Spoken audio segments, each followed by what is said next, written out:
The very word secrecy is repugnant in a free and open society, and we are, as a people, inherently and historically opposed to secret societies, to secret oaths, and to secret proceedings. We decided long ago that the dangers of excessive and unwarranted concealment of pertinent facts far outweighed the dangers which are cited to justify it.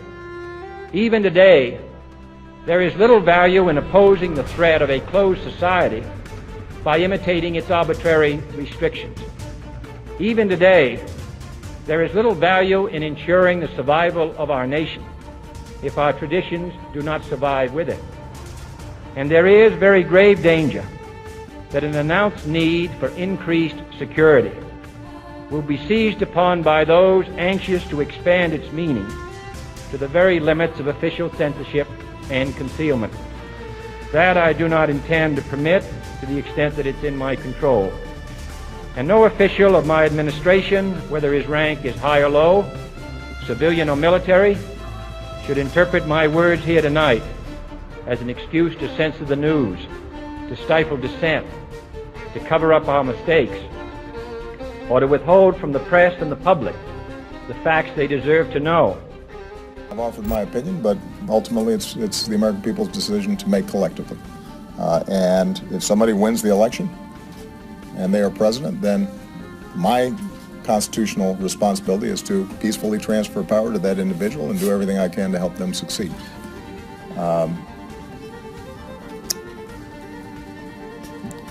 It is, I don't even really know where to start on answering this question. Of course the elections will not be rigged. What does that mean?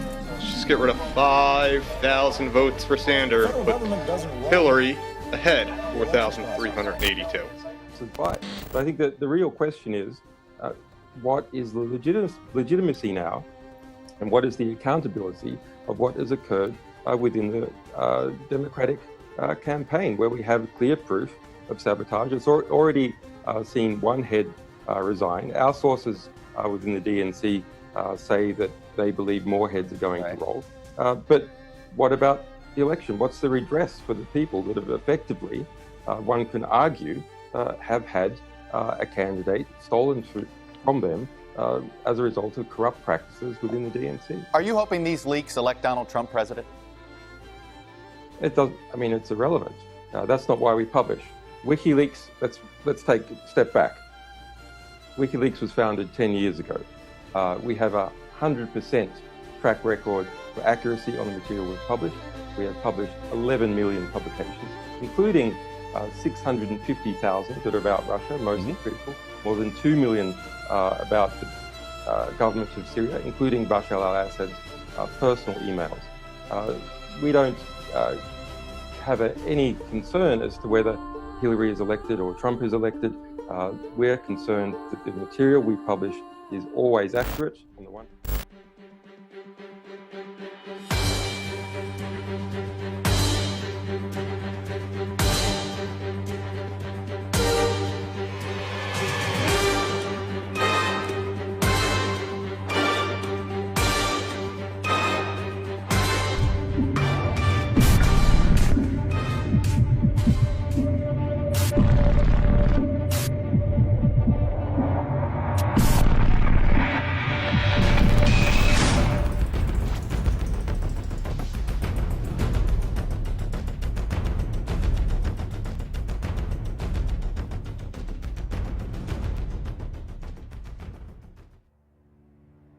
Greeting fellow brothers and sisters. Stein offered Sanders a way. But our way does not depend on leaders. We will defeat our adversaries even if all we have is a spoon. We do not forgive or forget. Are we to be saved by a progressive pacifier? Police come into peaceful protests like invading armies.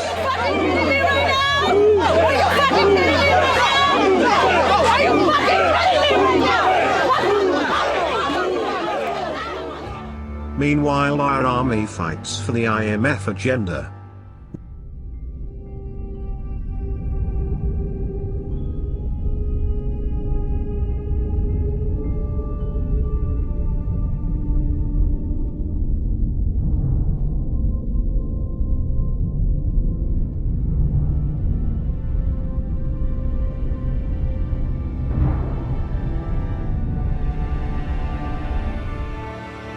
When 90% of drone kills are civilian, there is no tolerance for the banks and their politicians.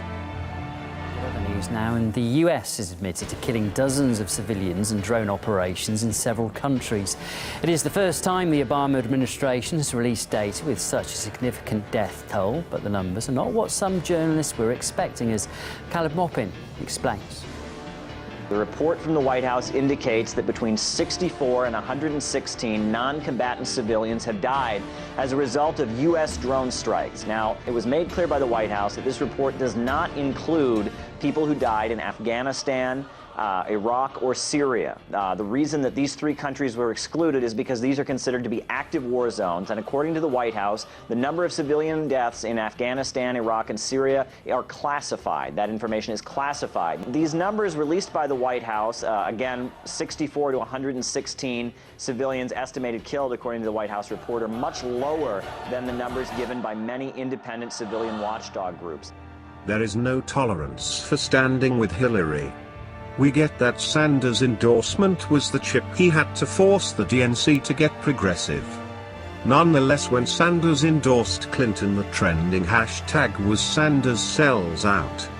And Sanders continues this travesty by giving away his delegates and rising from big donors, causing his most involved supporters to revolt.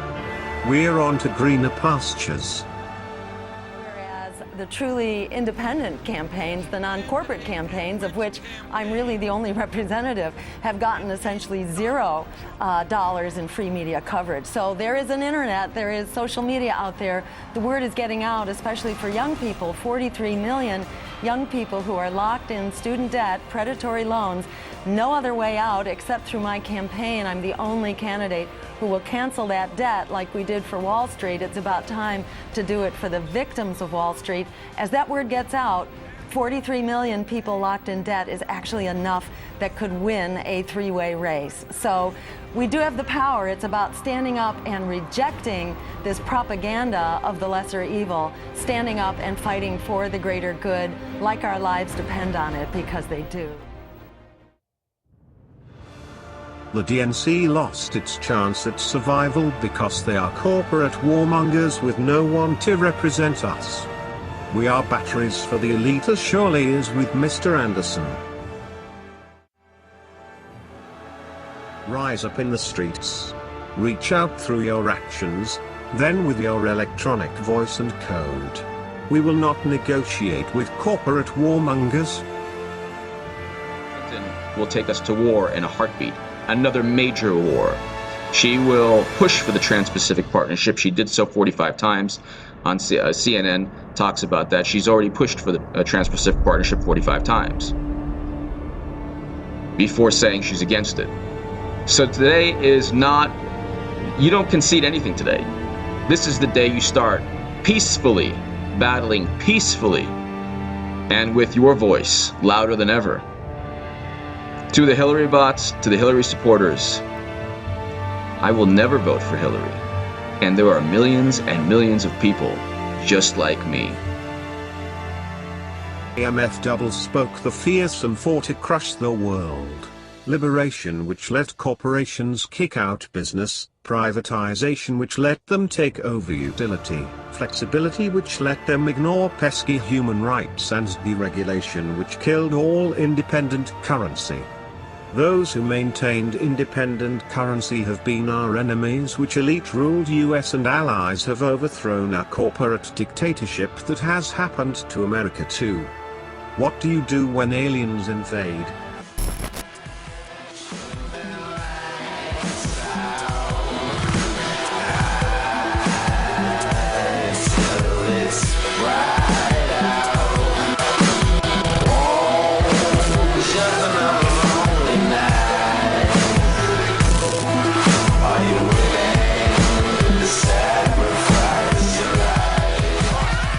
People are dying across the world and our own people have been overthrown. Treat it like the end because it is and could be. Expect us. Think about mortality. Focus on what you'd like to do instead of what they tell you to do. And live each day like it's your last. Because who knows? It just might be.